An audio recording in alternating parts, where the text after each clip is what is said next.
Amelia, and I was named after Amelia Earhart, and it was in that time frame that she became very famous. And I think my cousin was the one who picked out the Amelia because my mother wanted to call me Mealy, M-E-L-E. That's what is on my birth certificate. So how it gravitated toward Amelia, that's the only explanation I have. I have no middle name. But she had different names. Between the baptismal certificate, But they were similar. and what her mother called her, and then when we started to get we tried to get a passport. So fortunately, her mom was with us when we went for our passports, so that she could verify, or at least verify to the gentleman who approved of her name as Amelia. So, yeah, I don't know, did you have Amelia in school or not? Not until I went to high school. Yeah, okay, Yes. right. Oh, Sefcik, S-E-F-C-I-K. The C is in the Czechoslovakian. It has a little V on top of the C, and when you get the little V on top of the C, you pronounce it ch. So it was said chick. So sometimes he used to call me Chicky. Chick. How you doing, Chick? My full name was Paul Joseph Shute. That was on my baptismal certificate. And when I enlisted in the Navy, they did not recognize my middle name because it wasn't on my birth certificate. It was on my baptismal certificate. So I became Paul Nun Shute. So. And that's not N-U-N. And It's my N-O-N-E. last name, Shute, is of Russian origin, and my son found out that it means a court jester. And the court jester's responsibility was to make the king laugh. So I have a sense of humor as a result of that. When my brother was born, my mother, I think my dad wanted my mother to name him Peter, but my mother's response was, I don't want two apostles in the family. So I think maybe you should name me for the Apostle Paul. I don't know, but I like the Apostle Paul. No, I did not have a nickname. I don't know why. I did not. What did they call you? Millie? Millie. Yeah, Okay. Millie. Huh? Yeah, Millie. Okay. Would be spelled M-I-L-L-I-E, I guess. M-I-L-L-E, I guess, or no. But anyway, it was Millie, yeah. Well, That's what my mom called me. my name would be Paul, or Paulie, that was what they would use. But when I went to school, you know how kids are, they made fun of my, excuse me, they made fun of my ears, and my ears stuck out like a comic character named Connie, C-O-N-N-I-E. With the cartoon is called Terry and the Pirates. So I had a nickname of Connie in the first 5 years of school. My sister calls me Millie. She's the only one that's still living.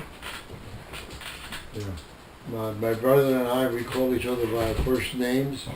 But interesting that you should mention that when my mother would call both of us for dinner and we were out in the street, and Paul doesn't sound very good and not very loud, so she used to yell out, Tony! And that was a signal for both of us to come home for dinner. So she learned how her voice could carry. December 1933. Yes, December 10th, 1933, yes. I will be 84 for this coming December, and Paul just became 86 in August. I was born in the lower east part of New York City between Chinatown and the Jewish community and the Italian community right behind. We were kind of right in the middle. The Italians were behind us. The Jewish people to our right us, and Chinatown was still left. As we were right in the middle of all these people. It was wonderful. The food was great. Okay.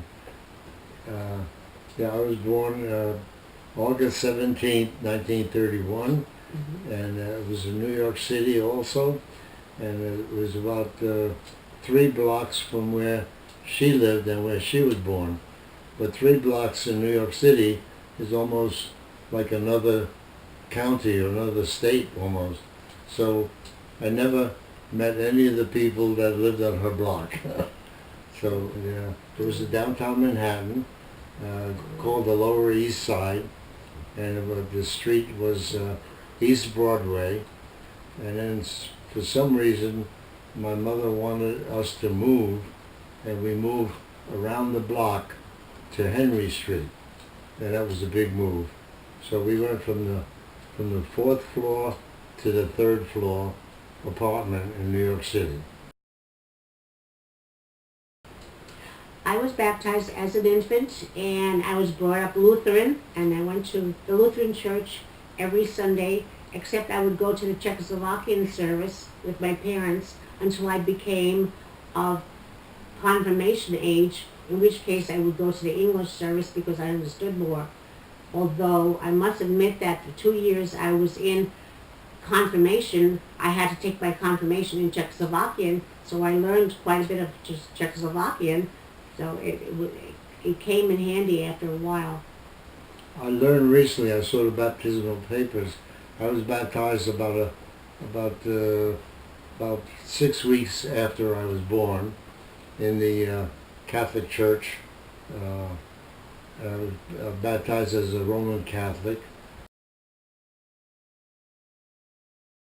The religion of your parents, they were Lutheran. Yeah, they were Lutheran. As far as I know, their parents were Lutheran in Czechoslovakia too. I don't know otherwise. Unfortunately, I wish I had. My parents, my mother was Czechoslovakian, and my dad was Russian Orthodox, but he was not faithful in his church. So he agreed to raise the children that my mom would raise us as Roman Catholic. So Mine was in an apartment on the 2nd floor of a 20-family apartment house. it's a tenement. Tenement house, yes. It was very, very crowded, but the smell of the different foods was very interesting. Well, you could tell whether your neighbors were Greek or Italian or Russian or Polish by the food that you smelled in the hallway. And I grew up in a tenement also in New York City, and we had 20 families also. So.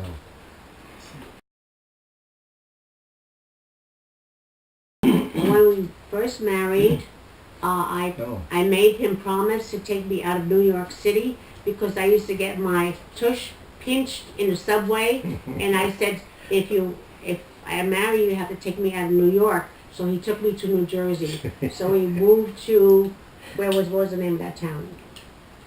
Irvington, New Jersey. And then we bought a house in Somerville, and then we moved to Lincroft, New Jersey, and then Paul was transferred to New Hampshire. We went from New Hampshire to China, so we have lived in a variety of places. Yeah. After China, we went to Cape Coral, Florida, and then we went to Ferndale, Michigan. No, Royal Oak, Michigan, and now we're here in Gray, Maine. Yes, I'm loving it. The last place before heaven. Our earthly home, yes. Yeah. Oh, it was in an apartment.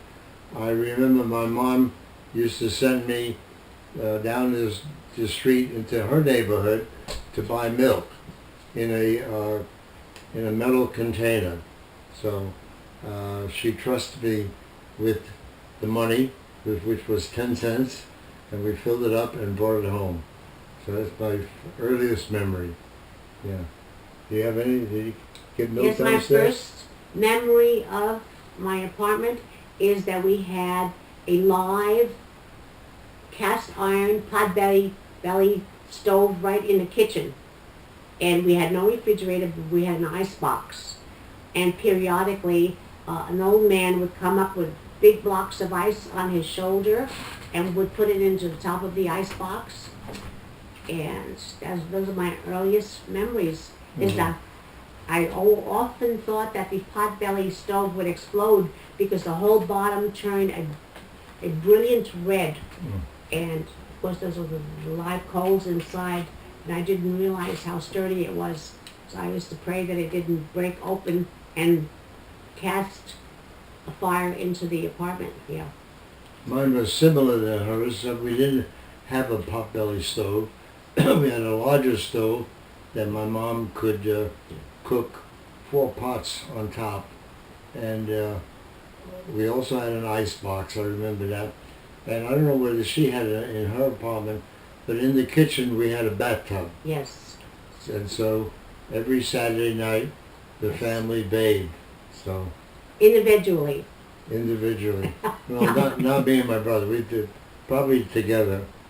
And we probably used the same water. I don't know.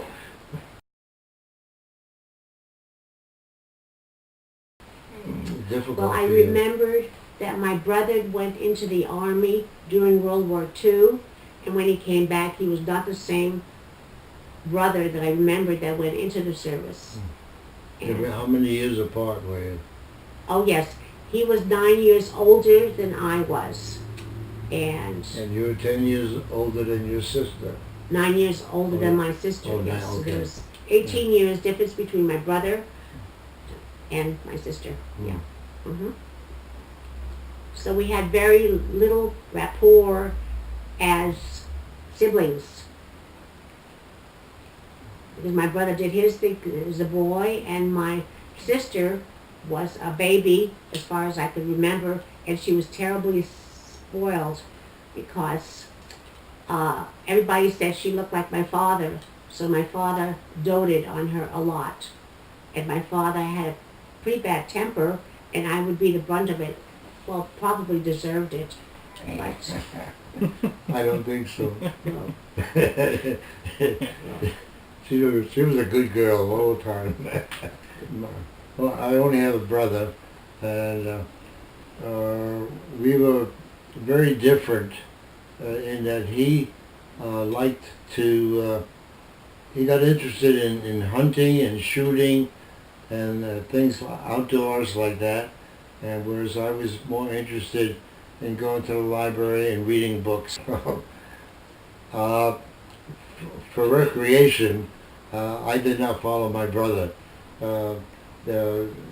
Some of the kids in the neighborhood, and my brother associated with them, they would go up to the roof of the apartment house. This is 4 or 5 stories, and there was an alleyway about 4 to 5 feet apart, the buildings were, and the guys used to jump across that, which I thought was crazy, and I never went near there. So, and they survived. My brother also had a habit. Well, we used to go down and swim in the East River, and that was about 4 blocks south of us. And in the East River, back in those days, all kinds of dirty wood and stuff and sewage would float in the river. So even though you cool off in the summer, but you came out dirtier than when you went in. And my brother used to climb up to the top of the storage, almost like a hangar on the dock.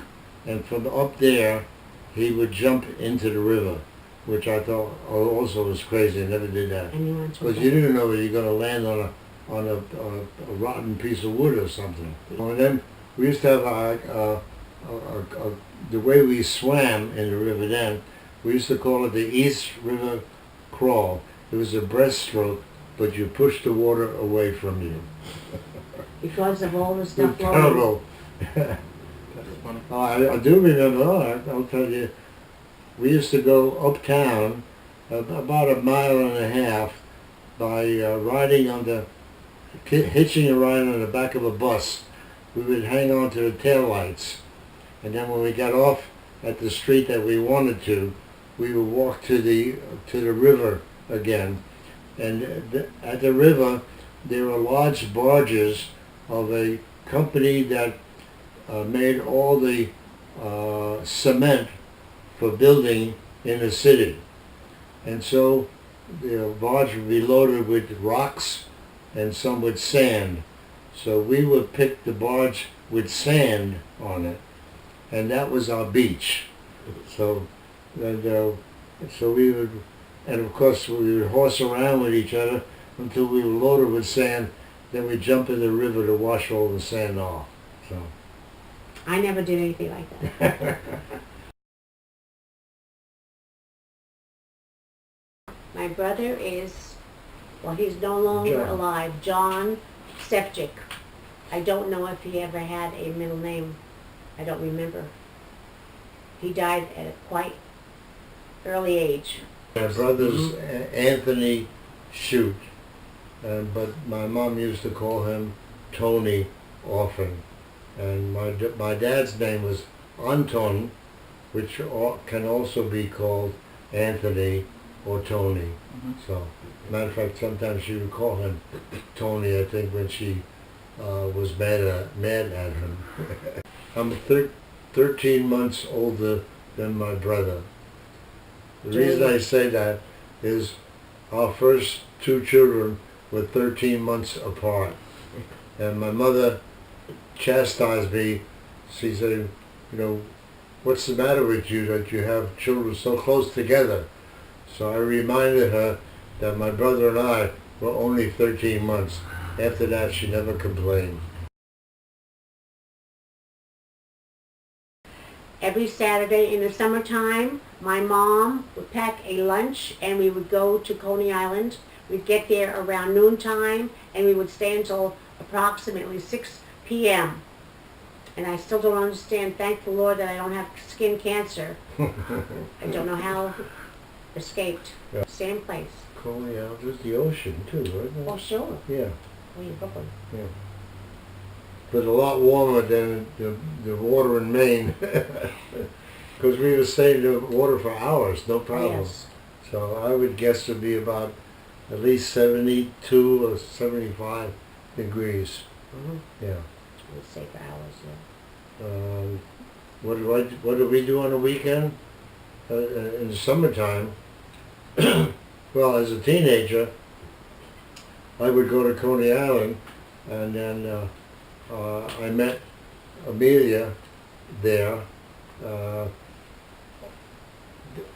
All the people of different ethnic groups gathered together in the same spot.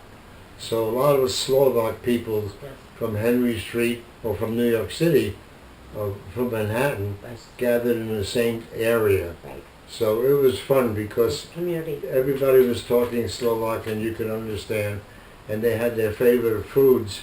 And the foods that her mom and most of them used to do is that they would fry chicken, breaded chicken, and it'd be cold, and that's what you would eat on the beach.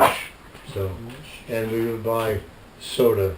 Yeah. The soda was cheap, 5 cents a bottle. So Coca-Cola. So That was about the only fun we had. We only had a radio. There was no other entertainment Oh. except for the movies. And then when we went to the movies, we generally saw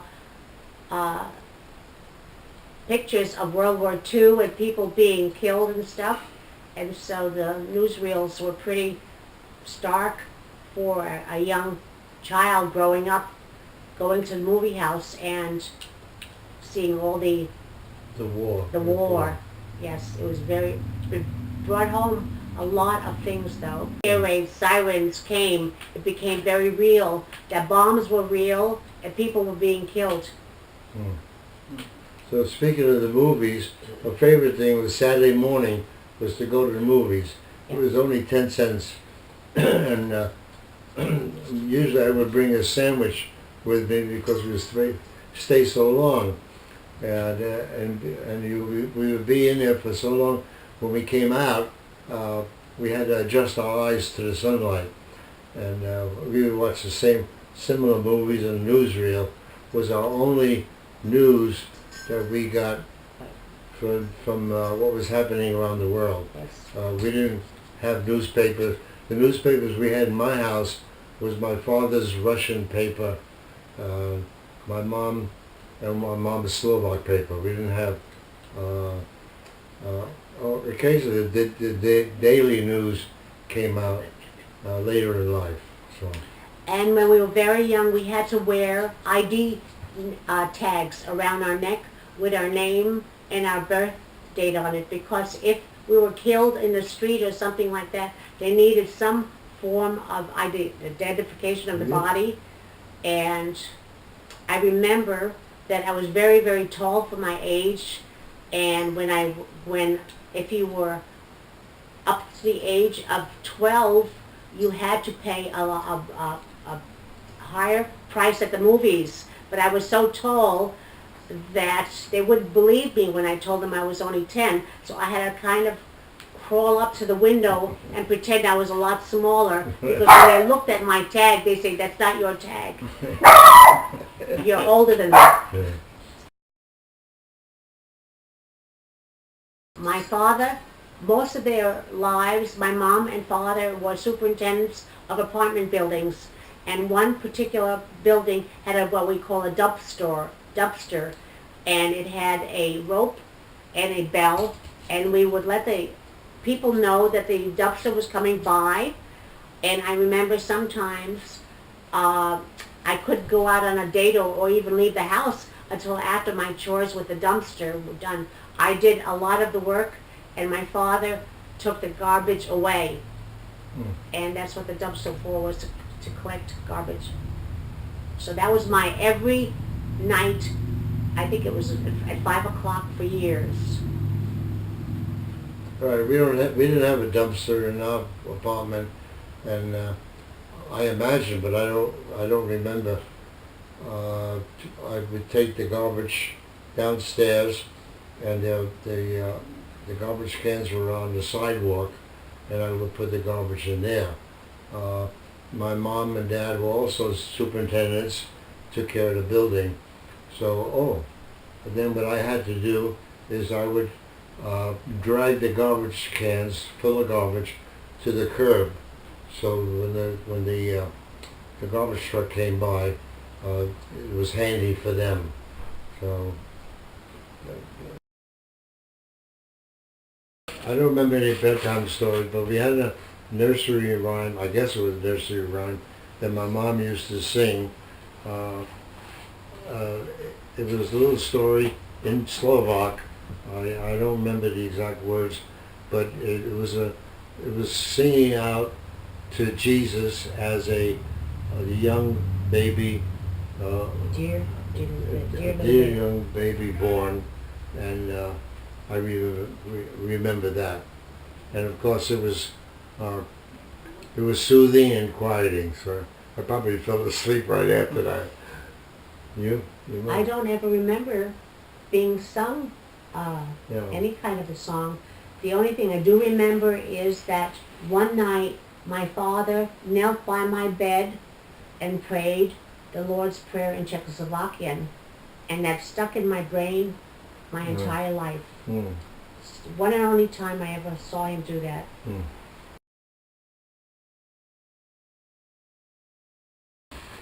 If they had a dog in it, a dog story, I would devour it.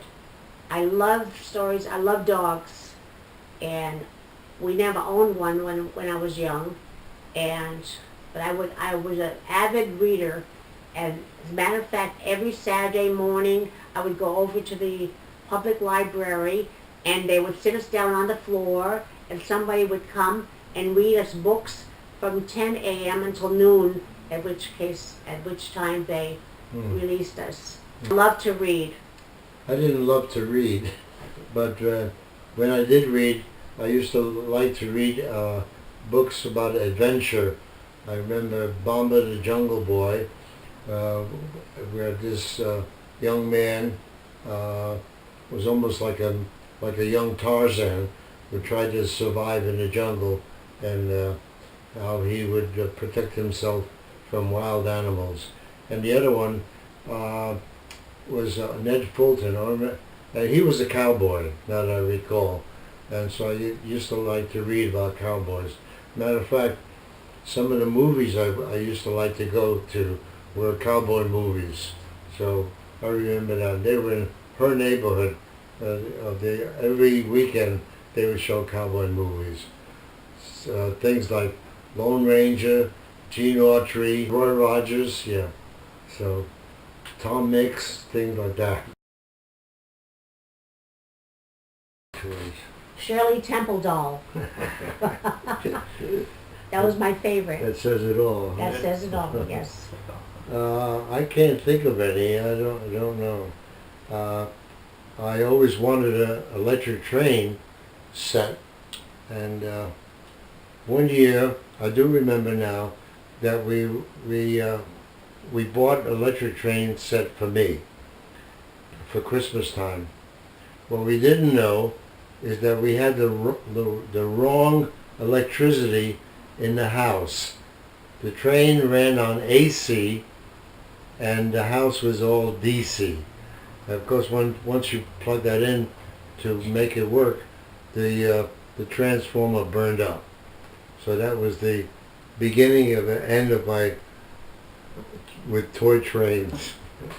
Until you had small children. Yeah. Then we had some trains.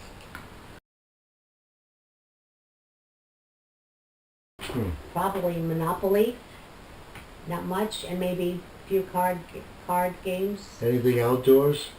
I skipped rope a lot. Oh, okay. Yes, I skipped rope a lot. I could In never. fact, I used to do the double rope. Oh, I could never master skipping rope. I do remember we would draw boxes, and which were numbered, and we had the soda bottle caps, and we used to put either an orange peel or a banana peel. The banana peel was really worked well, and then we used to go to each box, and if somebody else was near that box, you try to knock him away. So it was almost like pool, so you could go by the numbers. So the first one to finish was the winner. So I remember that out in the street. And it was good because the blacktop, it was blacktop street, and it was very smooth, which was good. Now that you mention it, we did have yo-yos. I remember with the yo-yo, Yeah. I was not very good at it, but they had these series that you had to try to do. So, And then I remember one that was really nice. I think it was a metal one that had holes. about the wooden thing with the string and the, Oh, yeah. the ball. So when you did that with the yo-yo, it would make a whirring sound. And she just reminded me of we had a paddle Yeah. with a rubber band attached to a ball. Paddle ball, I guess you Paddle ball, call it. yes. And we used to do that. A lot. And the whole thing about that is to try to get the most number, to try to reach 20 without missing. And it would go a good 8 to 10 feet away. So that was really, really hard to do. So, but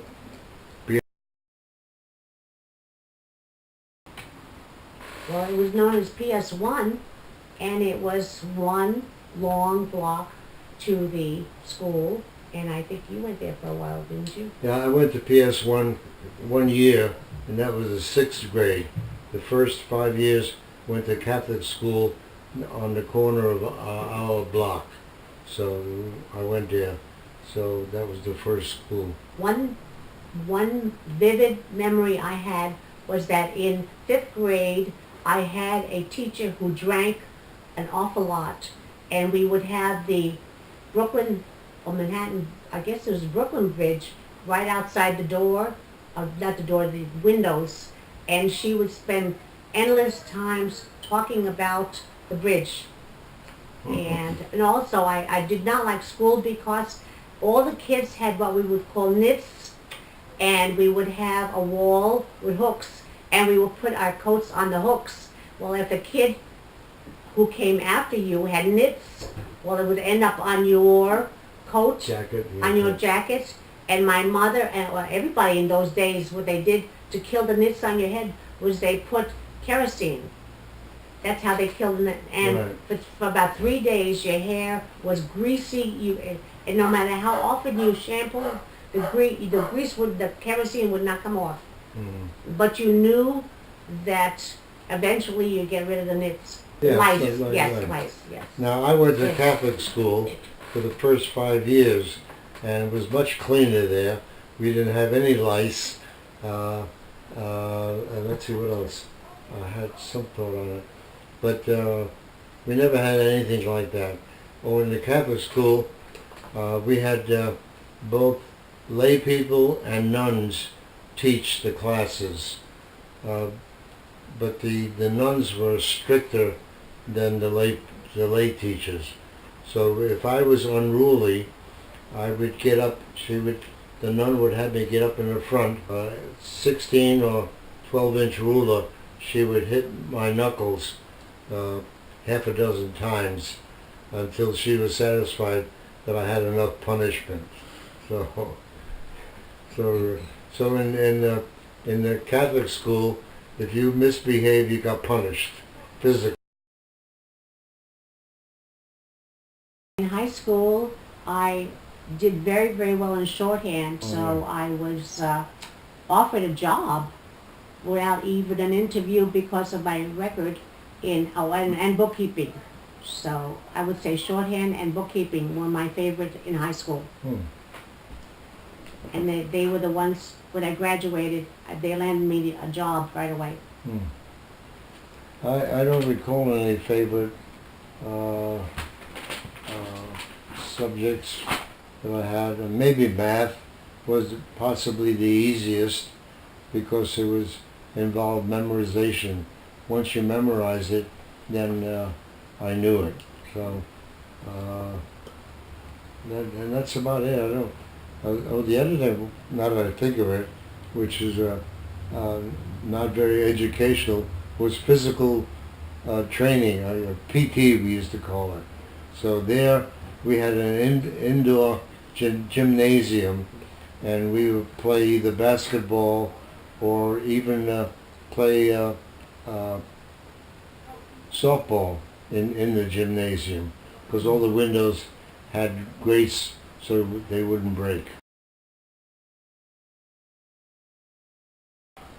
I guess in junior high school, I guess it became my favorite is because I got the best grades when he was my homeroom teacher, and he also taught classes. So I don't know how he was able to get me to produce as a student, but because of that, after I graduated that class, I went into the next better class. So they had classes like 4, 3, 2, 1, and rapid. So I went from 3 to 2. So that I remember that, and I appreciated that. I don't remember having any favorite teachers in junior high. We went to the same junior high. Yeah, same junior high. Yeah. One interesting event I'll mention about PS 65 is the President of the United States was Franklin Delano Roosevelt. And word got out that he was passing by the front of the school in an open car. And all the students gathered outside the school to wave to him as he went by. So, and another thing is, we never realized that President Roosevelt could not walk. He had polio. So we always saw him sitting, or he was standing, but he didn't move. In the movie reels. Yeah, and in the movie reels, they would show you him either sitting behind a desk. or standing still. Yeah. Mhm. So he never walked. Well, we never wore slacks as girls. We always had to wear a skirt You wore skirts? all the time. Yeah, your girls wore skirts. Yes. Yeah. Slacks did not become popular until decades later. Mm-hmm.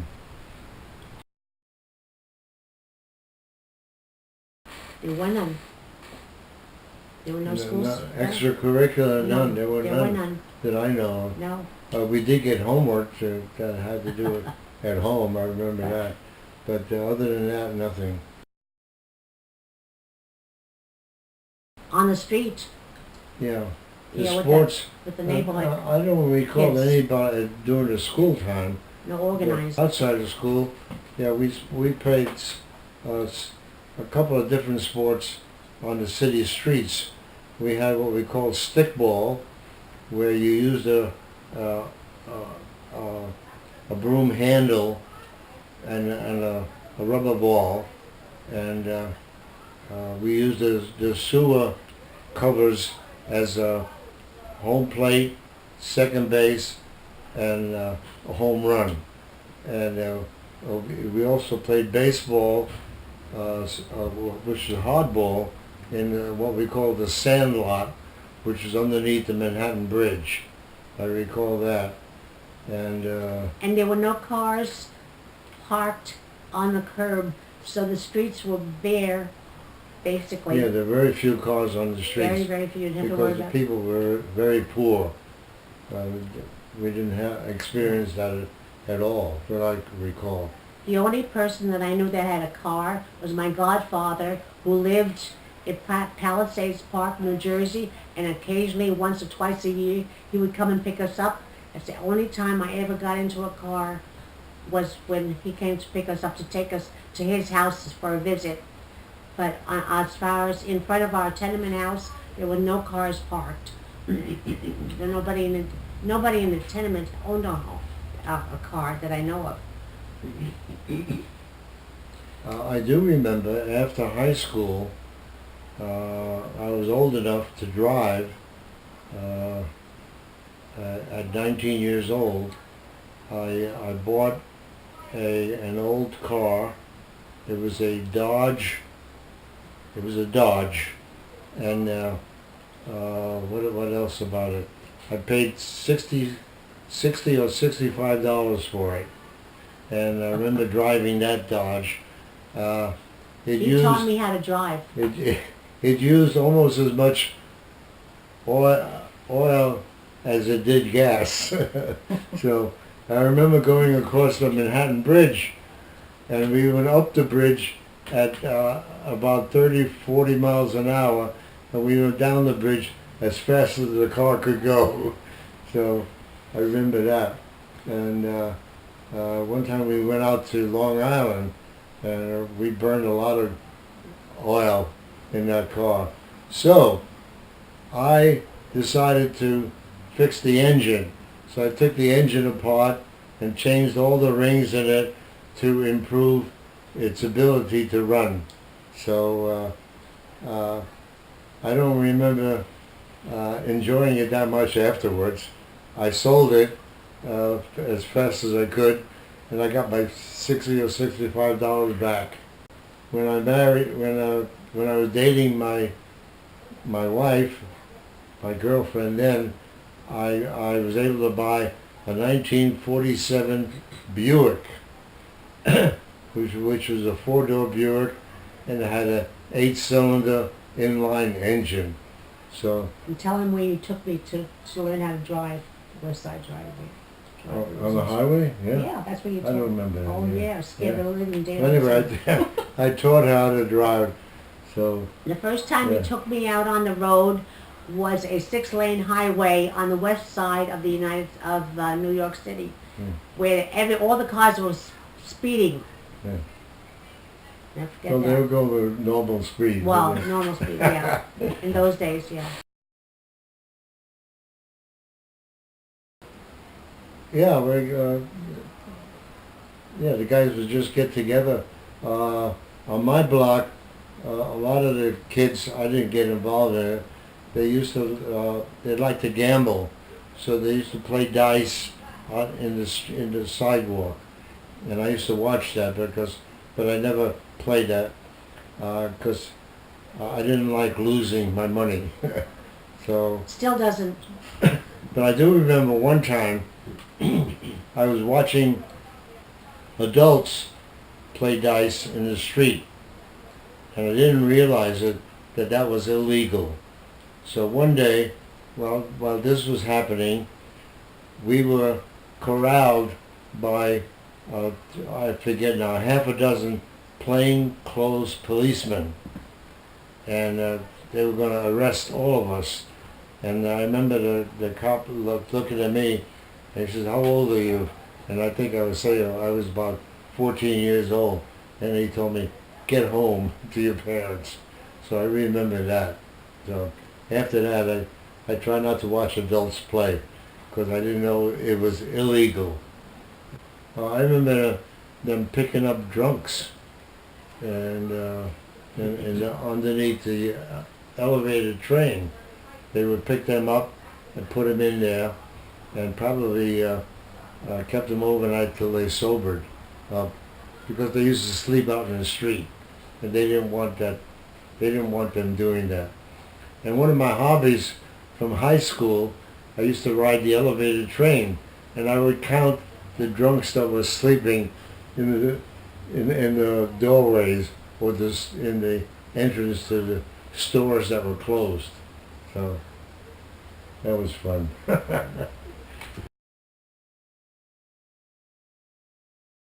I only graduated from high school. I never had an opportunity. My father told me as I was growing up in my teenage, he said, as soon as you can, you're going to get a job and you're going to give your salary to your mother and me. And that's what I did. So. Yeah, I went to I completed 1 year of College of Engineering in Newark, New Jersey, and let's see. We were married at that time. Yeah, I was married. Yeah, I didn't realize that. Yeah, Okay. I do I because was already married. After high school, I got different jobs. Yeah, because I went to a vocational school, so I got different jobs in machine shops in New York City. I didn't want to go work way out in Long Island where the airplanes were, because it was an hour and a half trip to get there. So I got jobs. I read the papers at local machine shops. I remember one of my first ones was a shop that they stamped. They made metal decals for equipment. So they either had numbers or nameplates on them. And so we would get strips of metal, put it into the machine, press a pedal, and your hands had to be out of the way, and would stamp the machine. We did that. I think after 1 week of doing that, I quit the job. Not you for worked me. at the New York subway system. Oh, after that, I got a job working for the New York City transit system, the subway system. I had to wait till all the World War II veterans were hired.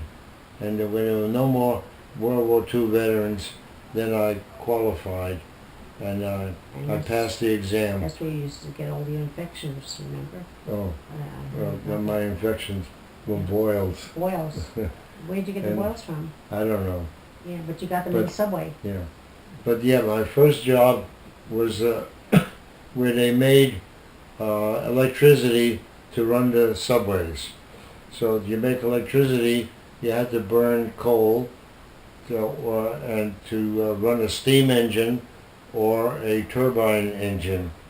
So I worked with the steam engines, and it was very filthy and dirty.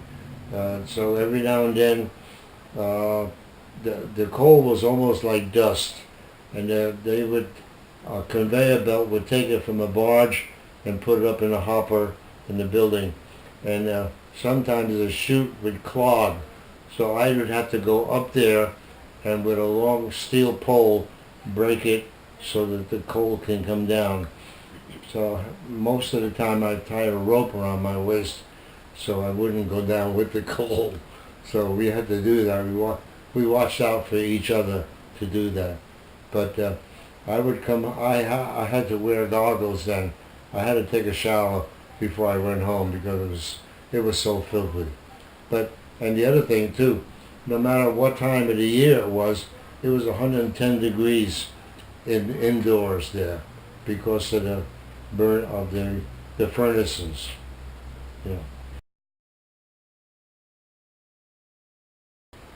It was 8 hours a day, and it was also what was available to us was to work overtime if we wanted. So you worked overtime after you finished your 8 hours. So that would be a 12-hour shift. Also, we worked shift work. They worked 24 hours a day. So each shift was 8 hours. And every week you changed shifts. That was very difficult because you had to get used to a new time schedule. The worst one is when you went in at midnight. And so by 3 or 4 in the morning, it was very difficult to stay awake. So we had to keep track of ourselves that we didn't fall asleep on the job. So, and He would have so many boils. My mother, when we started dating, he goes, "He's sick. Why are you dating him? Look at him. He's got boils all over his hands." well, I grew boils on my body. I don't know why. So Yeah, that was, but you had a lot. yeah. And you had That them all over was- your arms. They were not pleasant. No. Sometimes I had to go to the doctor. He had to cut it with a surgical knife to clean it out. So that was not a good time in my life.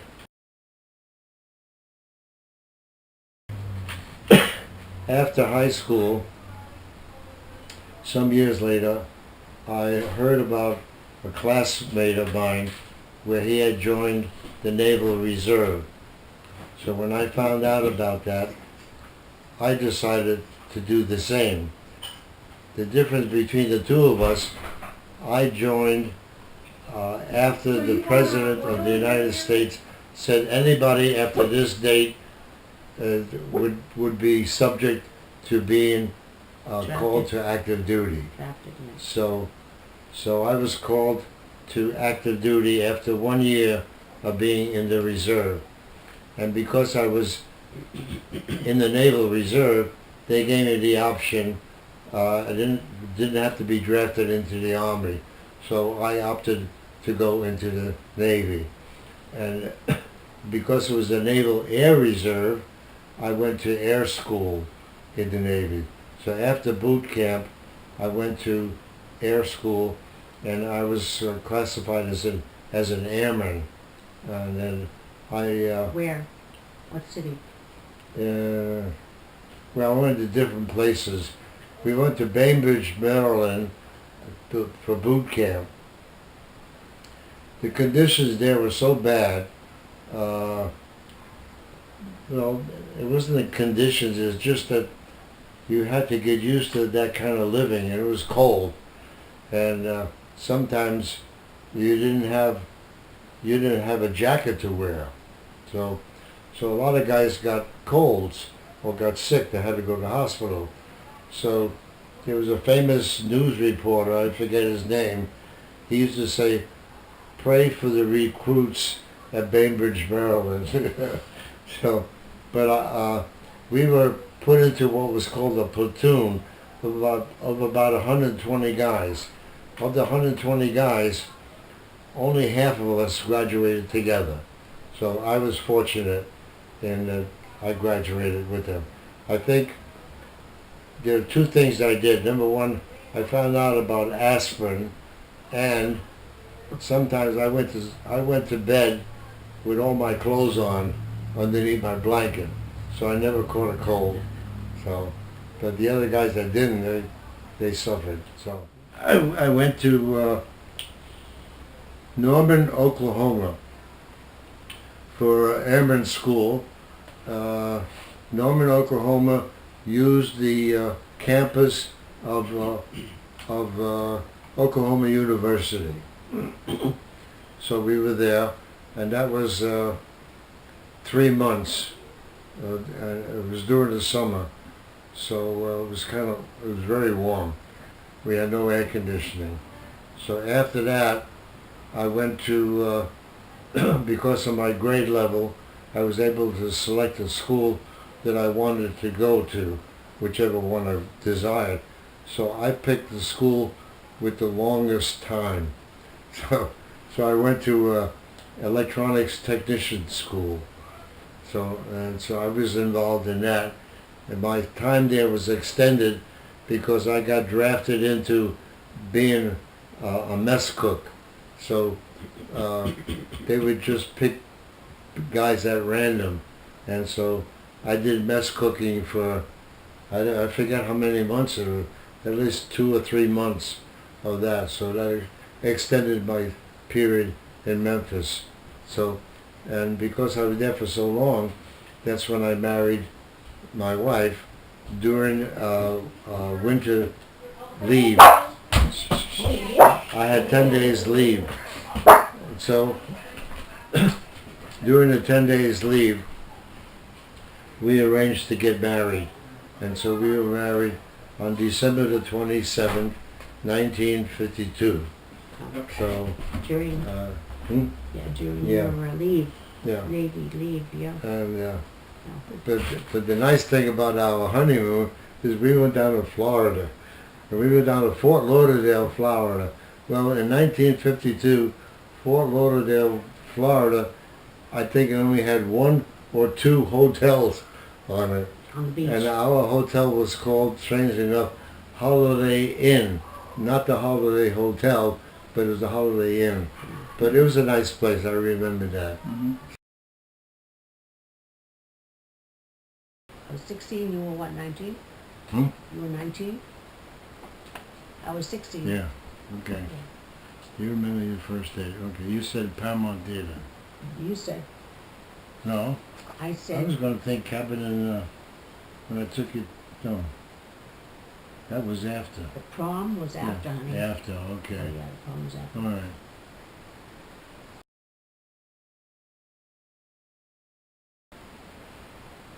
What kind of car did you have? Did we went by No, train? you came by, you wanted to impress me, I think you made it. Yeah. For our first date, and I wanted very much to impress my sweetie pie. So I picked her up in my 1946 Buick, the one that has the holes on the sides of the fenders, and took her to the Paramount Theater in Times Square area. And we went to, in those days, they showed a movie, and then they had a live orchestra play also. So that was the time. That was the time I took you, and we enjoyed it together. Yeah. You remember the movie? No. I think it was Paleface. I think so, yeah. Yeah, Paleface with Bob Hope. So it was a comedy, and I don't remember the band, but back in those days they were the large live orchestra, like Jesse James, no, Harry James, or the guy with the clarinet, Benny Goodman, or one crazy one. What was his name? Anyway, I forget his name. And then we enjoyed that time together. Yeah. I brought her home. We had a great time. Well, I remember walking down the street, you had your arm around my waist, Oh, and you want to, you want to share that? well, good. Well, he couldn't believe when I was walking straight how much my hips, You know, I had my arm around her hips, and she was wiggling back.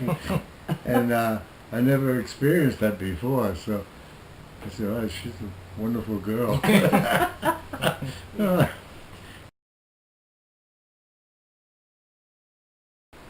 Oh, my right. Oh.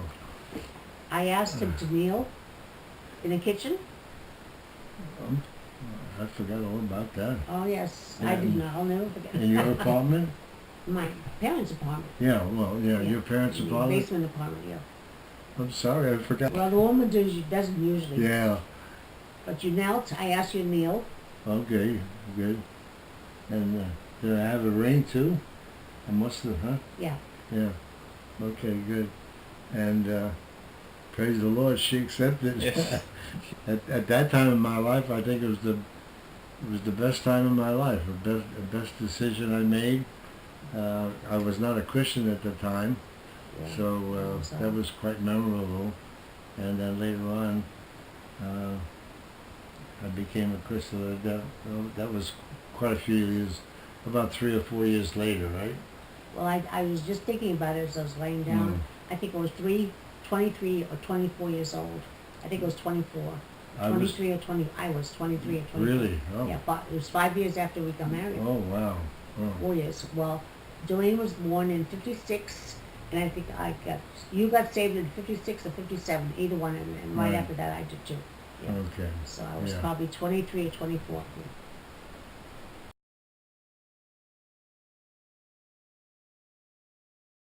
December 27th, 1952, 52. at the Slovak Evangelical Lutheran Church on East 20th Street in New York City. Hmm.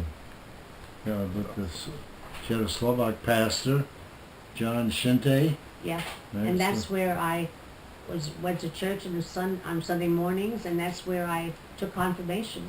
And I did that all in Czechoslovakian. I Yeah. memorized. In the Wow. language, yeah. Yeah, so it was good for me because I could speak a little bit better than him in that Right. language, yeah. So But I memorized all my confirmation in Czechoslovakian. by then I was no longer a Catholic because they found out I wanted to marry a Protestant girl and they wouldn't do that. So I Excommunicated you. wrote the Catholics off at that time. Well, they wrote you off too. Yeah, best decision I made. So, and what else we want about the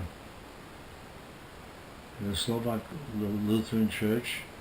Oh, the pastor said, "Do you want to? Are you willing to raise the children Lutheran?" And I thought that's just like the Catholics. But I said, "Okay, my father did that with me, so I will do that with my wife and our children. I'll raise them Lutheran."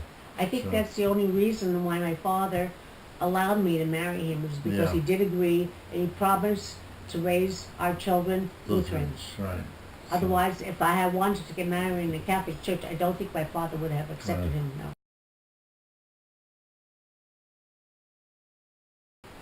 Oh, Very traditional in the church, right? in the Yeah, church, yeah. yes. By the Lutheran pastor that brought me up and Right. gave me my confirmation vows, and he married us, and it was it was a beautiful traditional Czechoslovakian Lutheran Right. service. Right. Very traditional, very traditional, yeah. And this was during a time I was on leave from the Navy, and I was very, very nervous about it. And my first time I wore tux, and my brother was my Best man, best man, and her aunt was her my best. cousin, Or your cousin yeah. was the best. Maid Maid of honor, maid of honor. yeah. Right. And we got to the church, and I saw her walking towards us. With my And- father, Oh, it was yeah. walking me tremendous. down. Yeah. So she looked beautiful. She still looks beautiful. At the end, when we said "I do" to each other, he turned us around and said for the first time, "This is Mr. and Mrs. Paul Shute."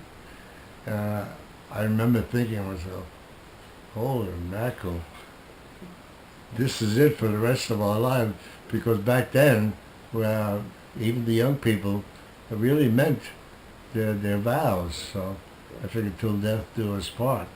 Praise the Lord, we're still alive, and we got a little ways to go yet. So, A little bit. so that was great. So.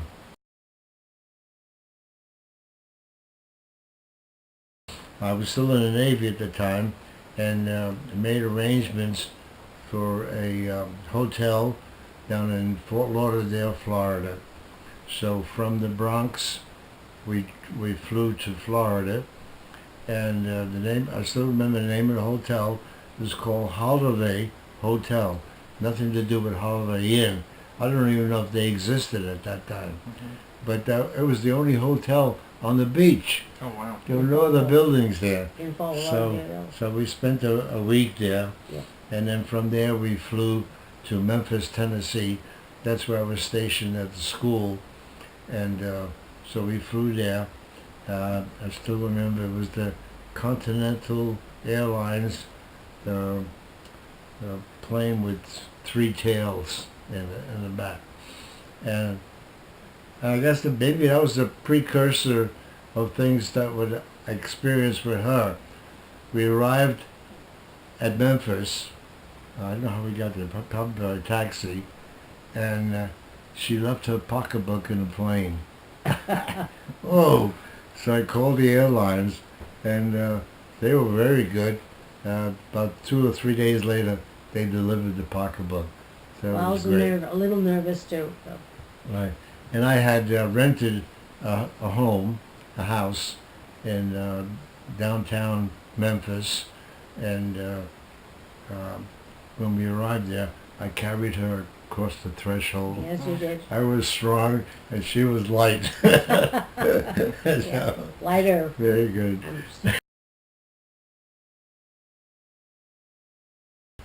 65 years. In December of 17, You'll be 56, right? 65. Oh, 65. I'm dyslexic. 65 years, you're right.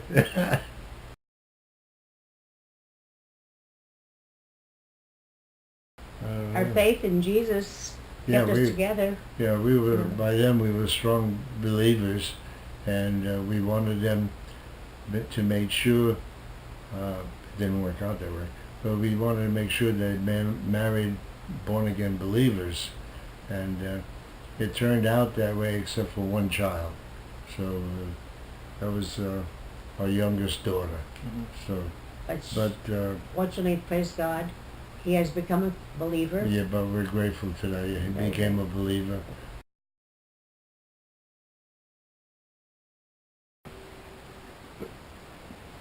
I guess I wasn't feeling well or something, and I went to a doctor. Did we make a decision we're going to have children? I think I told you that we were probably going to have 4. But somehow the Lord told me we were going to have 4. And But yeah, then we finally... in Somerville. We must have said we're going to start from now on or something like that. I guess. Yeah. Yeah, we decided to have a family. And it was in Somerville, New Jersey, and that was the first house that we owned. It was a ranch house with 6 rooms. 6 rooms? Yeah. Yeah. Very small, but very So nice. it was nice. Yeah. 30 Meadowbrook Drive. 30 Meadowbrook Drive, Somerville, New Jersey. And it was 25 miles from work. And I was part of a, 5 of us worked at Bell Labs in that development. So we would drive once a week. We rotated that. So.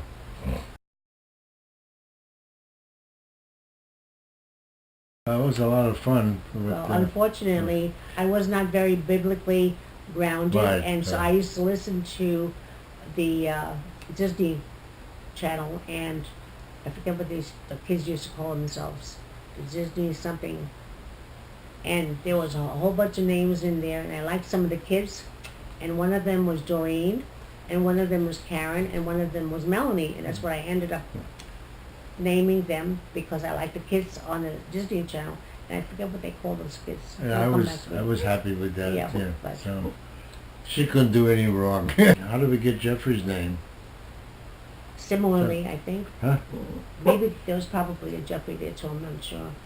Well, I remember we had some fun with the names, of naming Jeffrey. So we were going to say, we would say we're going to call him Willie. Willie Shoot. Willie Shoot. Oh, and with Doreen, we said Donna Shoot. Willie Shoot. So we had fun with the name.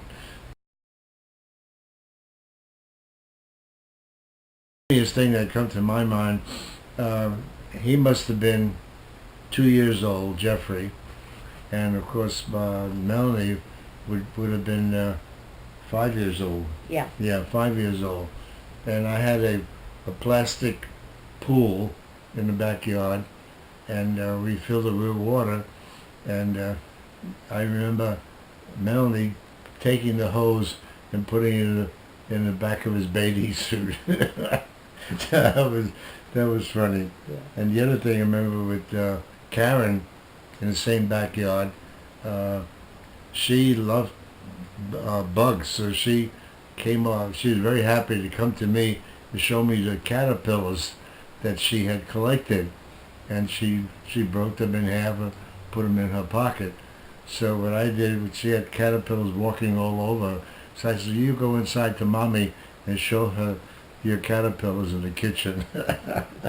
So we moved to another place in Lincroft, New Jersey.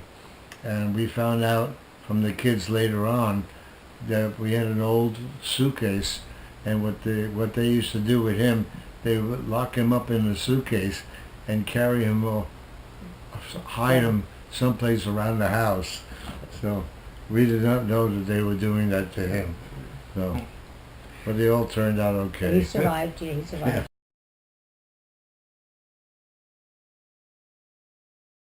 We had some problems.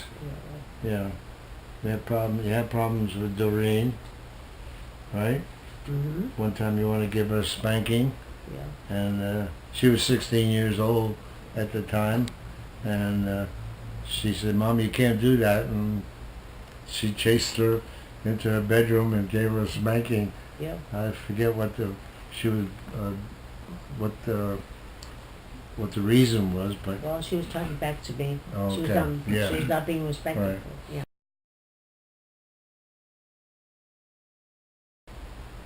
well, I guess That they opened their hearts to Jesus. well We being prayed for being them a lot. family, and and we raised them all Well, to be believers, and that was rewarding. And we used to hold Bible studies in the house for the neighborhood kids. And Yeah. a lot of kids that had been very, very upset with us because I guess our kids were witnessing to them and they didn't like that. So they used to throw eggs on our cars. yeah, when we had the meetings, When we had meetings, Yeah. yes. So we told our kids to invite all the kids into the house.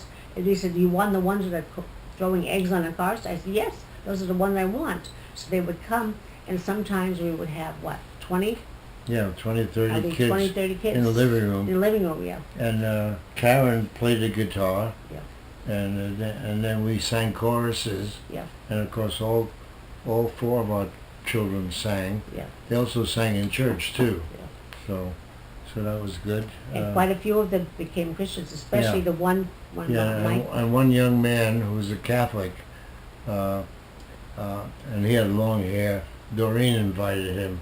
He was in her class, and so he shared with his parents that he was going to Protestants. Protestant or Baptist. We were Baptist at the time, and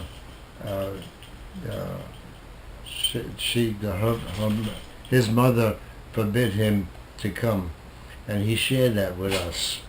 So we said, "Mike, Listen to your mother. we want you to obey your parents, all right? So if she says you can't come, you can't come." And so he shared that with his parents. And what was it that she said? Well, she says, "Why aren't you going to, how come it's, I think Tuesday night, how come you're home and you haven't gone to the shoots?" And he says, "No, they told me that if you don't want me to go, I should not go. I should respect you." Obey your He said, parents. "Is that what they're teaching you? Oh, you should go." So he So he came. came. And He became a Christian. I remembered, yeah, Mike? Yeah. His name was Mike. Yeah. Uh, I'm trying to remember if I brought him to college. No, I don't think so. The one young man I did. Anyway, Mike decided to become a priest. Yeah.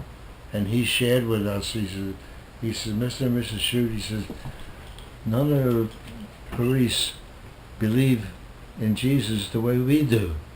So he was amazed by that. Yeah. Probably Jeff.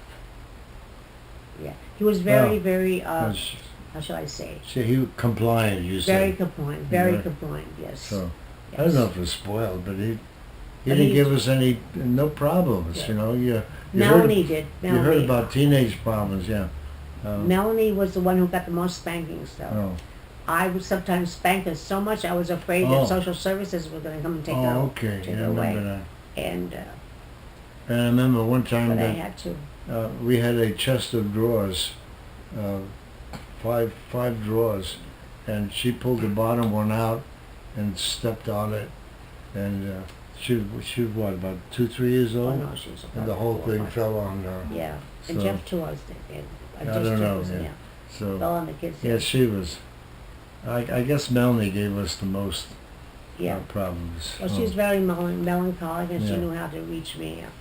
But she was very strong and very. She was strong-willed. Oh yeah? yes, Yeah. yes. But she Yeah. was a handful. guess Well, I you- walked to the school bus Yeah, yeah. to, and Because I was just- at work, so you'd be. Yeah. So I just give her a kiss, and she was fine. Yeah, it was great. It was good. It was a very emotional time because all of a sudden she was gone, Mhm. and she was going to school, and I wouldn't see her for the entire day. So, but she liked school, so it was good. Yeah, they were all good students. Yeah, Yeah. especially Jeff. Yeah.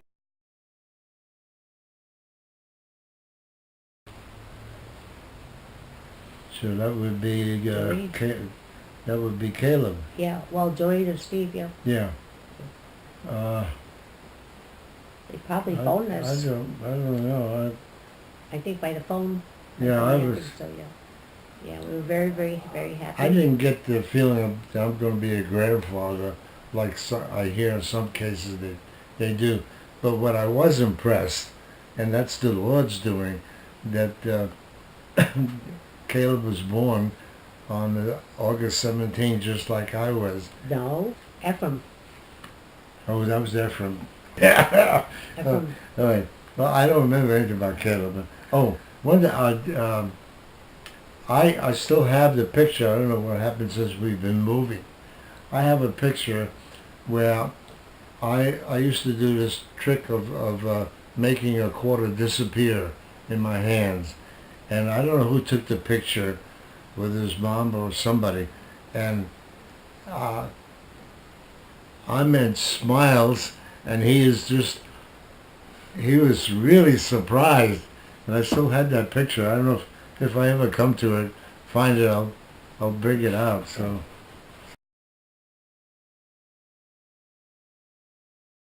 Never met them. Yeah, I Never. never met my grandparents. Never met them. I've seen, my mom had photographs, and they were in black and white, of my dad's brothers. They were in the military in Russia. I don't remember any pictures of my father at that time. So he left Europe, I think it was in 1919. So that's about it. All I know is that a lot of the Russians had beards. So, and Mom's parents, not much about that either. No, I never guess saw them. Never met them. I think she did show me some pictures of her mother. I don't have them. They were absconded, stolen by Karen, my second-born daughter, and she had them because she saved pictures of old people, so she had that. We did in 84. 1984, um, Mom's mother decided to take her to And it Czechoslovakia. was my mother, yeah. Yeah, your mother. Yeah, To take her to Czechoslovakia, where she was born and raised. And uh, Mom said she wouldn't go without me also. So finally, Grandma agreed to it. And so she paid for you. the three of us went there. So we visited where my mother grew and where her parents grew up. And in both cases they had no running water, and it was in Czechoslovakia. Okresenica. Well, Okresenica. Okres Okresenica. Okresenica. That's her parents. Yeah, okay. Mine, I remember my mom used to send clothes during the war. So my mom was said Okres Poprad. Yeah. Poprad, Czechoslovakia. Yeah. So Okres, I guess, means the city of Yeah, Poprad. probably. So yeah.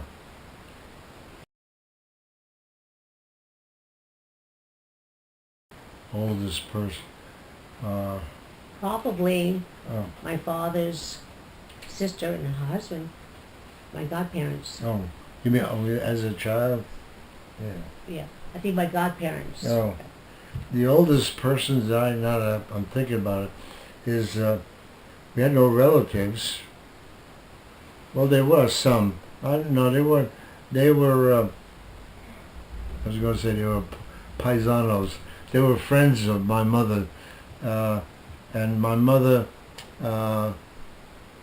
when we were small, she took in boarders. So there was one guy. I still remember his name, Mr. Kunduz, Kundus. He was a big man. So him and another guy, I don't remember his name, but he was a strong personality. I remember that much. So those are the oldest people that I can recall in my childhood.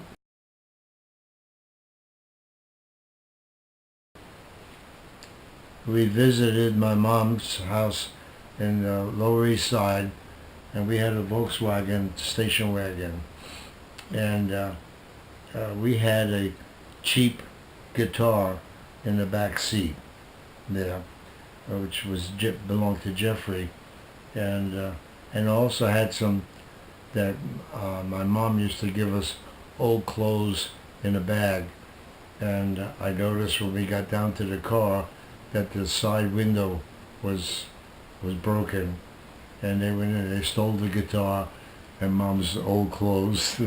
So that was the first time I remember being a victim, if you put that.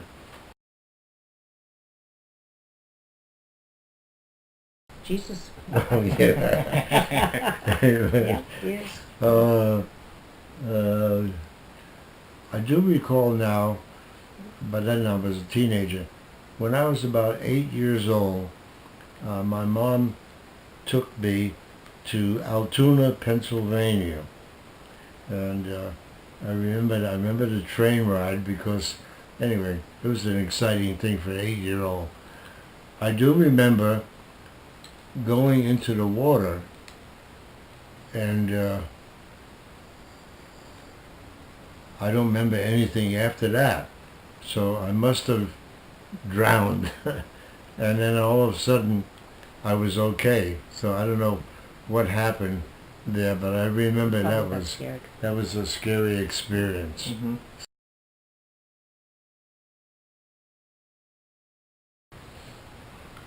Yeah, probably television. Yeah, that was, no? Well, we didn't Yeah. have TV until Yeah, we did. 1954. Well, we were married about 2 years. Yeah. But I do remember the TV. That was new. I would say the telephone. That was around, was that with the Roosevelt's time or not? Or later? No, that was later. Yeah.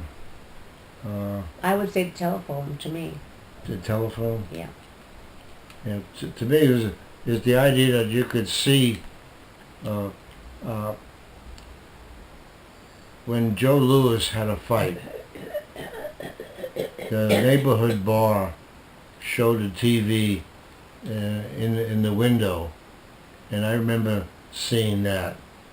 So, uh, for me, I would say the TV more than anything else.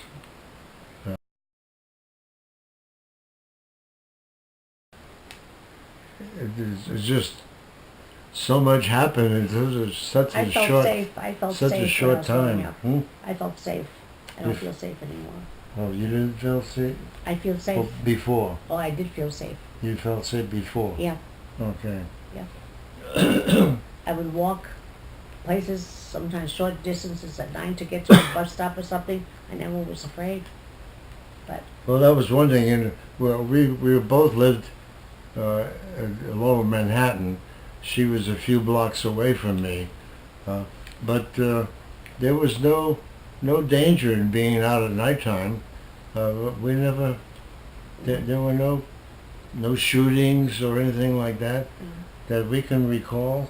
It was perfectly safe. You can go on a bus, go up to Madison Square Garden or Times Square for a 5-cent ride on a bus.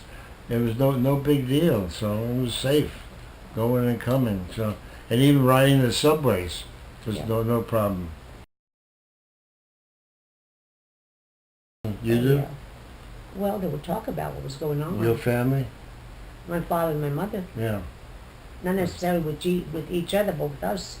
Yeah. And we used to have the wardens going Yeah. up and down the stairs. Yeah, I we mean, knew up the that there was a streets. war going on in Europe, Sad. and we used to have air raids. Right. So, and when the air raid sounded, the siren sounded, we all were told to pull the shades down, turn out all the lights, so that nobody could see us from an airplane. I remember that. Yeah, no lights. So- Yeah. I tried to walk out in the street, and the guy would have an armband and say, "Hey, get inside the house." Right. Yeah. Ronald Reagan, I think. Right, yeah, probably Ronald Reagan. Ronald Reagan, I think Yeah.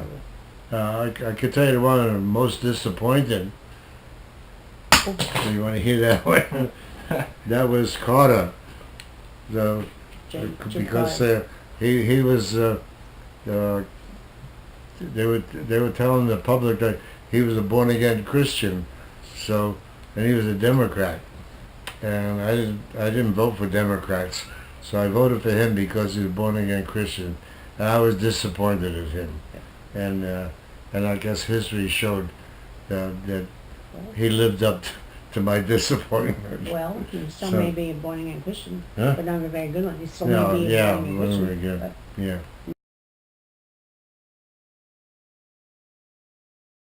I was surprised. I was I don't know shocked. if I was shocked. I didn't think it was the end of the world, but I remember where I was when they said that, and I was working at Bell Labs, and we were installing communication equipment in Yonkers, New York. So I remember I was at the job at the time when the news came over the radio. Well, I felt badly for the children because he had 2 young children. So, Mm. yeah, I felt badly for that.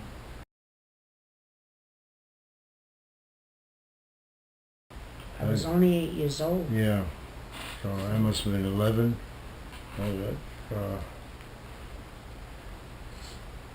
Well, we remember I remember hearing about they it. played on the radio and also on the movies, on the news on the weekend. Yeah. President Roosevelt say that this was a day in infamy. I remember that. So.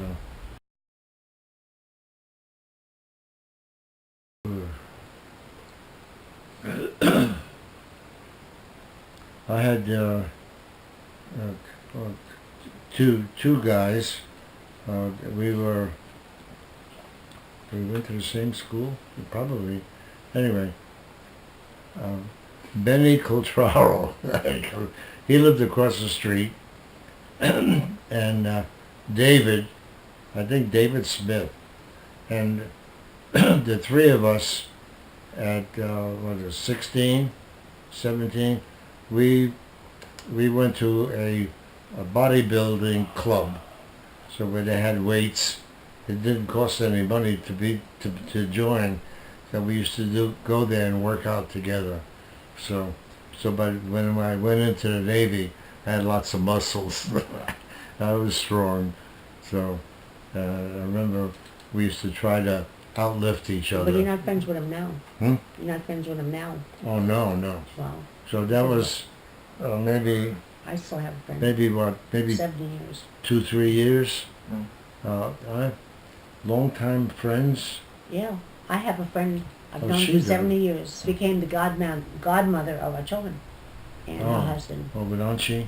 No. Marie Oh, Pershing. Marie Przenka. Yeah. 70. I met her when I was 16, Right. and she's now 86. Yeah. That's amazing. So, yeah. Yeah. We stay in touch. So.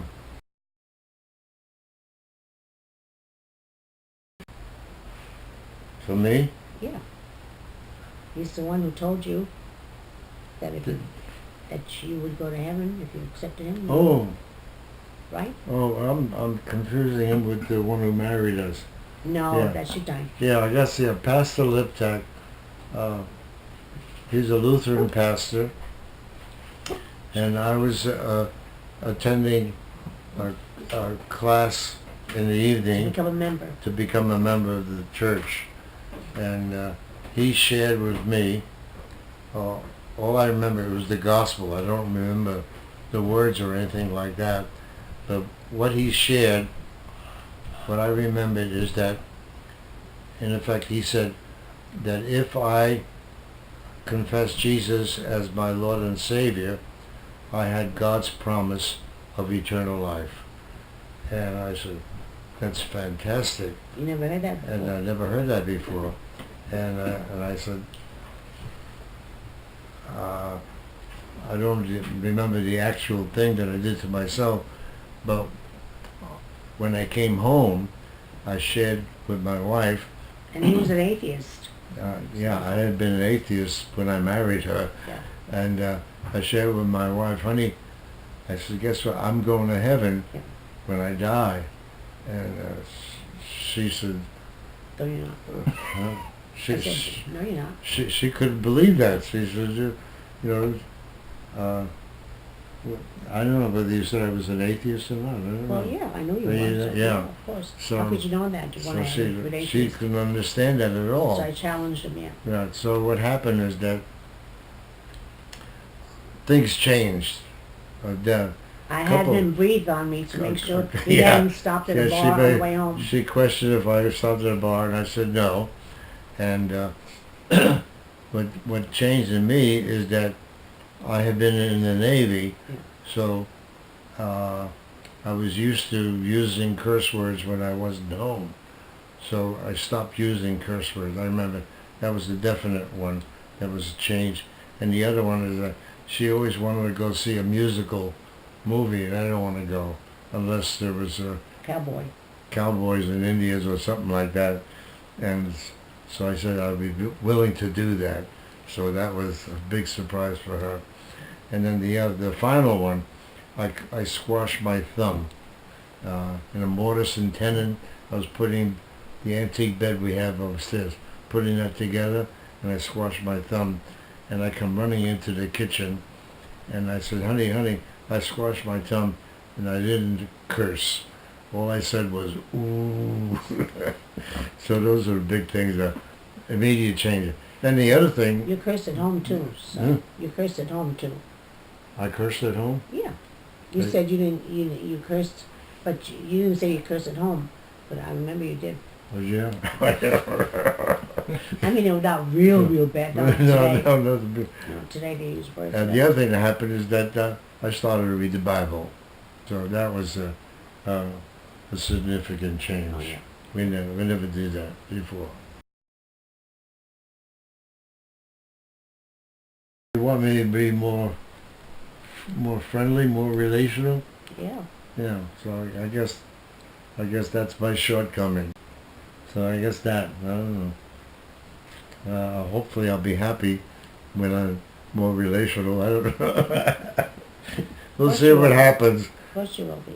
I think the Dorian and Steve are trying to do that to me, and we're going through having a new pastor at our church, so we'll see what happens. So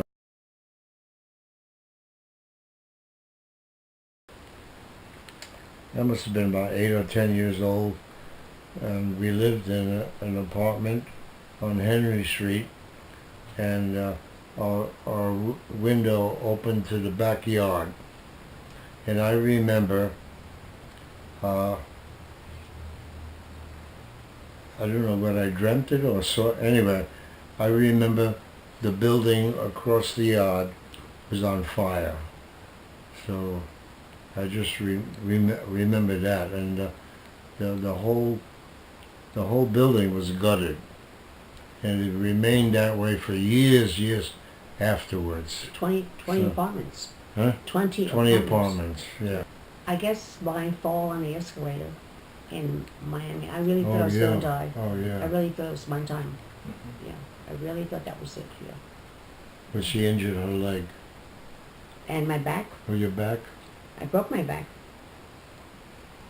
Remember? That's, honey, did I have surgery on my back? Yeah. Okay, why?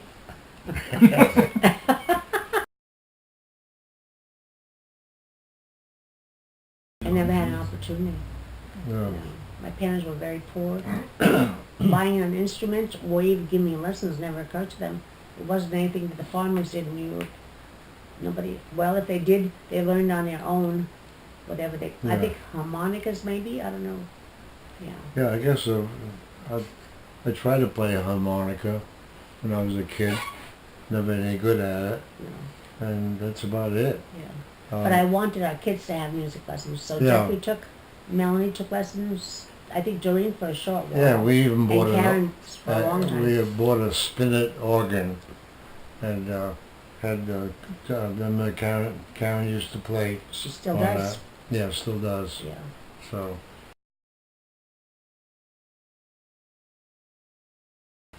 He's more of an engineer. Yeah, I don't know if I was creative. That's good. Well, it's all right. Well, Yeah. That's what God- only if you give it a job to create something like a printed circuit board or something like that. So my job was to um, make, how can I describe it? Circuit boards had to go into slots so that they could be wired together. So I made those slots and provided wiring. And the one time I was really, I guess I might say creative there, was that this was before they had these microcircuits, and we made a module, and I had to connect that to a motherboard. And how to do that?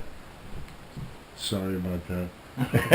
No, he tends to ramble. I came up with the idea of just bending two wires, one in each corner, and sticking that in, and that was very strong. I was surprised. So that was about it. Creative? Well, I tend to be rather melancholic, so. Well, what about your Oh. needlepoint stuff? Well, I do, but that's not creative. That's following instructions. Yeah, I do a lot of. I used to do a lot of handwork. Yeah. Not that I creative anything. I just did what the instructions told me to do. Yeah.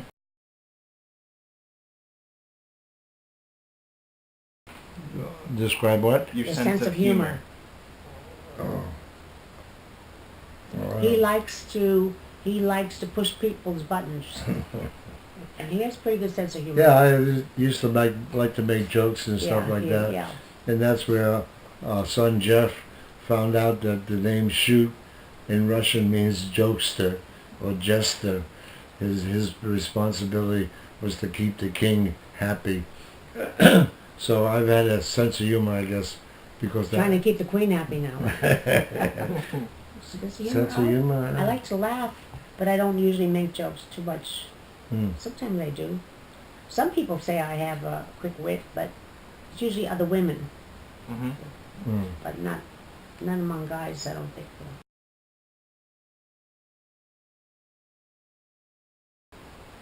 Can you do? I can't think of anything. No, I can't. Practical joke. Yeah. No.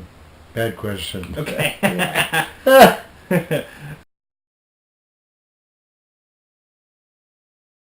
Well, you like to teach the Bible. Oh, okay. Mhm. Yeah, He does. He likes to I teach. like Bible teaching. Ever since I became a born-again Christian, I read the Bible, and He then likes to teach. Yes. I attended Bible classes at church, and before you know it, I started to teach the Bible, and I was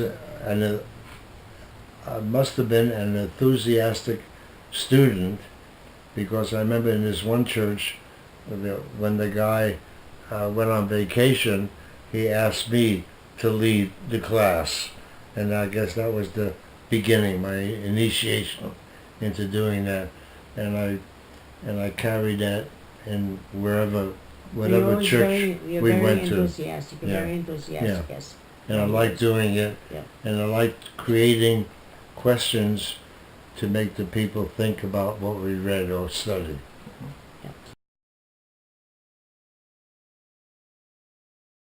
Anymore, it used to be, yeah, Yeah. but not anymore. Uh, My eyesight's that I could, right? So, well, what can I have? I used to like to make airplanes. I remember my first job was an airplane, but I didn't know how to read the plans. you're talking about little planes. You're not talking about flying planes. No, the plane wingspan was about that big, Oh, you're talking about toys. yeah, Okay. yeah. And it had a rubber band power. You wound up the propeller and fly it. I got it to where I built it. I was able to do that, but when I look back at it, I didn't follow the plans. I created my own thing and how to put the thing together. I covered it with tissue paper, and it's called doping, and colored it, and I remember that. So, Never flew, right? hmm? It never flew, did it? Well, I did a little bit, but not much. Yeah. Okay.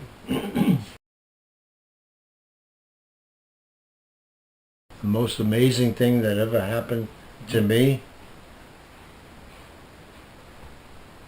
I guess, born again. Yeah. Born Yeah. again and marriage. Mhm. Yeah, that would be the two significant things that happened. Yeah. So marriage first, because I wasn't a believer, and be married for the rest of my life till death do us part. So Yeah. in sickness or in health, and we got that problem now.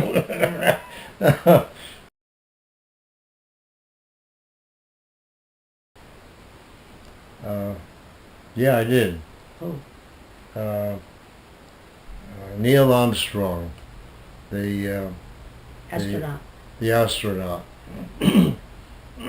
How I met him is I worked at Bell Telephone Laboratories, which is a prestigious company, and I'll talk fast. Had a That's okay. job. I led the Bible study, and I used to invite people to speak once a month, and the company paid for that, and it gave us a free lunch. And I came upon the idea, I don't know how, but I contacted Neil Armstrong, and he agreed to come because of his Bell Labs, and we filled the auditorium of 350 people, and he gave a presentation there. So I would say that was the most, but I don't remember. I remember him doing that, but on a person-to-person, really, I don't have any memory of that. But we know where he said one small step for mankind and one great step for whatever it was, the saying was. So, Mm-hmm. so I would say that was the most famous. How about you, Grandma? No? No. Anybody famous?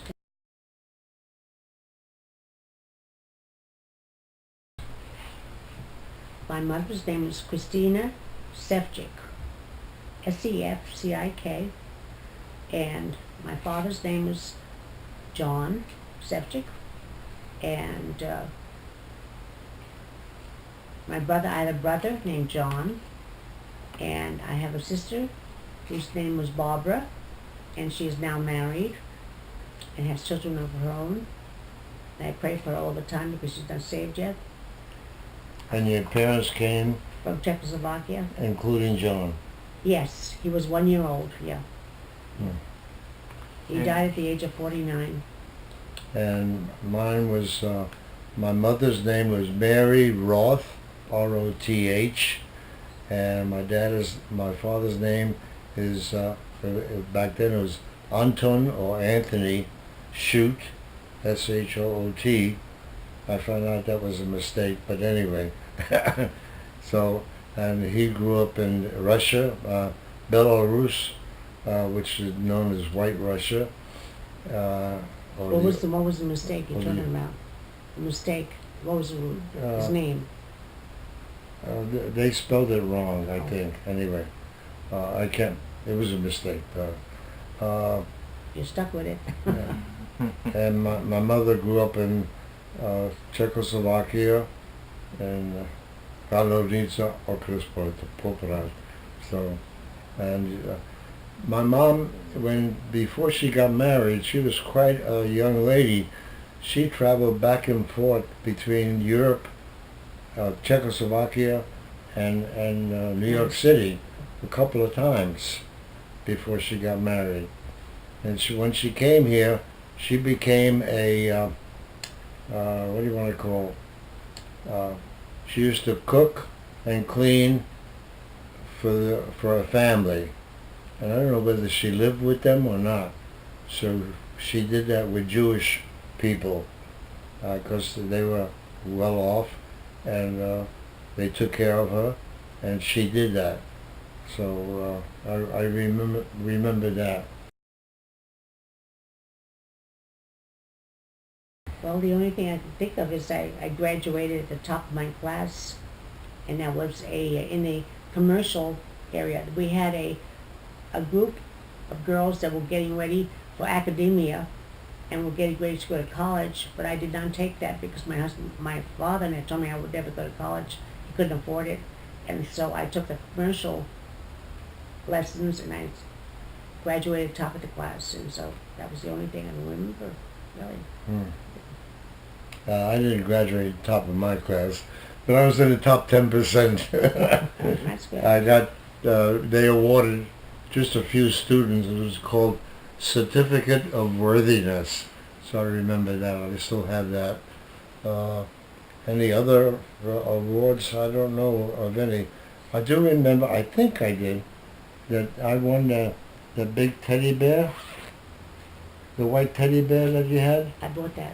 You bought that? Yep. Oh, I thought I won it. Nope. Sorry about that.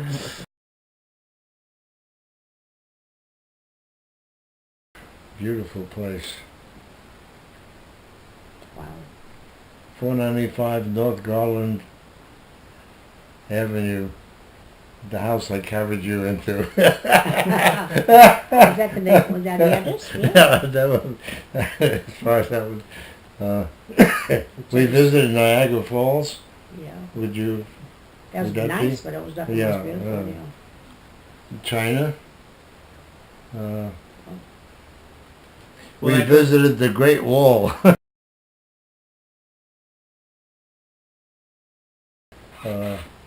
The longest place that would be to go to China, I guess, huh? In Mongolia. In Mongolia. Yeah, probably. Yeah, that's her fault.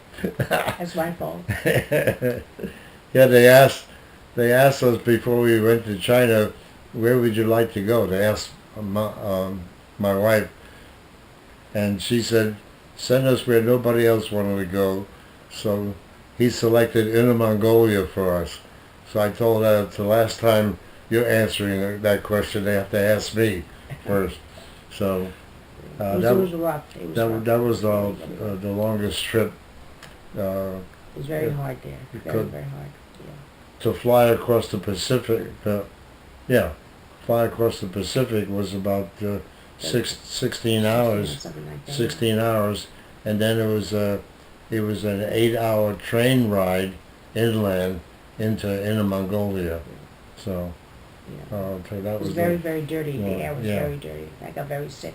that was a very unique place. Let's see what else. Down high. Oh, you mean the boat ride Yeah, the boat ride. up to? That was the beautiful. Yeah. very, very unusual. Yeah, we have paintings of it. Yeah. These are limestone. Mountains. Very beautiful. We've Well, traveled on that river, and just the two of us, and one of hers.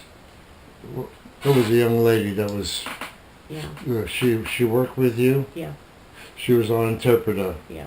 So, just the three of us on that boat ride, and The rest of the boat was empty. Yeah. and it was great. Yeah, it was beautiful. Well, unusual. Not. I wouldn't say it was beautiful from the standpoint of, say, flowers and stuff like that, but it was very unusual. Very. Yeah, Yeah.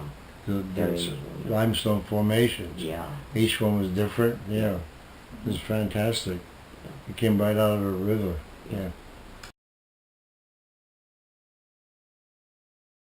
Would be the Pocono Mountains, no, with the kids when we went. Yeah. That was probably. Yeah. Yeah. What was that? I forget the name of that lake. What do we call the lake? Anyway, it was a lake, and We had a cabin. they had a log cabin down by the lake, and then they had an old farmhouse up on the top of the hill, and that was our favorite. What's the thing? I heard about that one time with one of the fellow employee, and we rented it for a week, and then he could no longer do that, and I took over for him. So we went there for Rent free. rent free, and I used to get other people to go there, and we did that for Quite a few years. about 5 years, I think. Or at least. Yeah, so that was the favorite one. Of course, the time we went for our 25th anniversary, Bermuda was pretty nice. Oh yeah, that was that was good too. Yes. That was 25th anniversary. Our kids paid for it.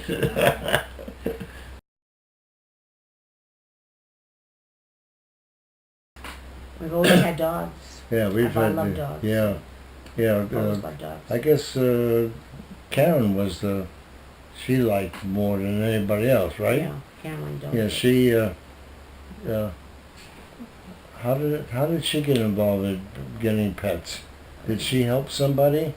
I don't know. But we had dogs. But we had dogs. Right away. Yeah, Shih Tzus, poodles, Bichon Fils. Bichon, Yeah. and She's probably our favorite. then yeah, she's the she's the best one. No particular. No, the one that I can recall with is when we first saw her. Right, we went to that place in the garage, and they had about six or 8 dogs, Similar to her. and Similar to her. similar to her, Yeah. and 3. I guess she's one of 3, and when either the woman held her up, and she just caught her eye, and she was no bigger than fit into the Like apartment. 2-3 pounds. Yeah. And so she was Teeny. a gorgeous little puppy. Well, I looked at her and she went. I said, okay, I'll take And her. she was very good, so Never she ever had an accident. trained never. well quickly. She was very good. So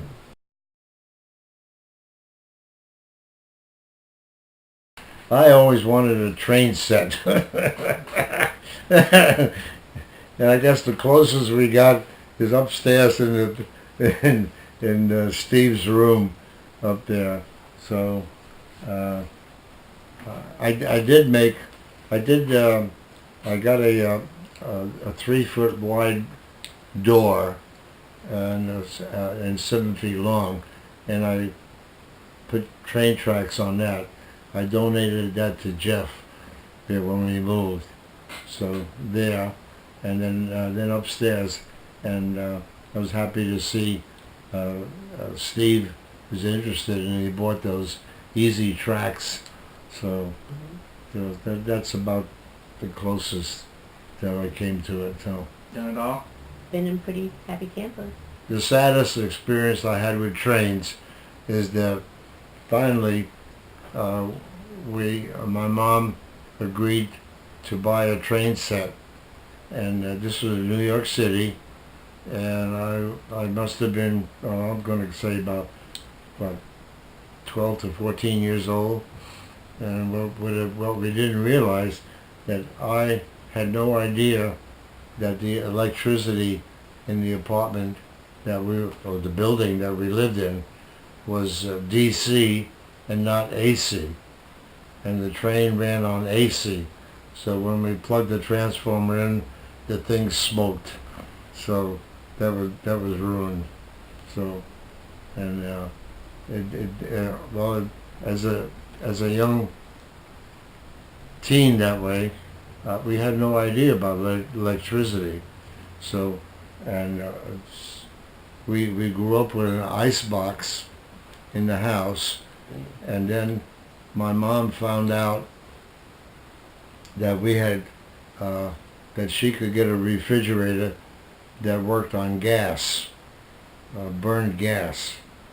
We had gas stove, so we had a gas refrigerator in the house. And the one experience I consider a miracle that the whole family didn't die of carbon monoxide, but we got sick, and that's when we discovered that the chimney had to be cleaned of carbon because it created carbon monoxide. So after that, we had no more problem. So that was going through the transition from icebox to electricity. So Yeah, we never had a refrigerator. yeah, We just had an icebox. yeah. Growing up, yeah, that was unusual. And winter, when we had the icebox, wintertime, I think I shared this earlier on the tape. My dad built a box outside the window, cantilevered out there, and that used to be our refrigerator out there. Oh, wow. So we didn't have to buy ice. For Favorite. amazing love, how can it be Oh, yeah. that thou, my king, should die for me? She died for me. Every time Yeah. I say I cry. Oh. Yeah. Amazing love, yeah. Yeah. I can't think of anything. I don't know. Well, you like quite a few songs. Yeah, He doesn't really have I know. I voice. got the men's Bible study in Michigan to sing. This is the day that the Lord had made, that the Lord had made. I will rejoice, or we will Were those the neighbors rejoice that suggested you and move to be Maine? glad in it, huh? Were those the neighbors that suggested you move to Maine? No. Yeah. You know where I found it? I was surprised that we bought eggs at Aldi's, and when you open the egg carton at Aldi's, that's the verse that's written in there. Yeah, I was amazed at that. Really? So, yeah. So I think the family that owns it is German, and they must have been Christians. So Probably. Go. in heaven there is no beer, that's why we drink it here. Yeah. Yeah, and I know it was Doreen's wedding, Yeah. because we had his dad was a pastor, his uncle was a pastor, and I think his grandfather was a Steve, pastor. yeah. They were all there, so that was something. It was very embarrassing, but Frank was that way. He just did that. So. Yeah. Anyway, okay, that's all I have to say.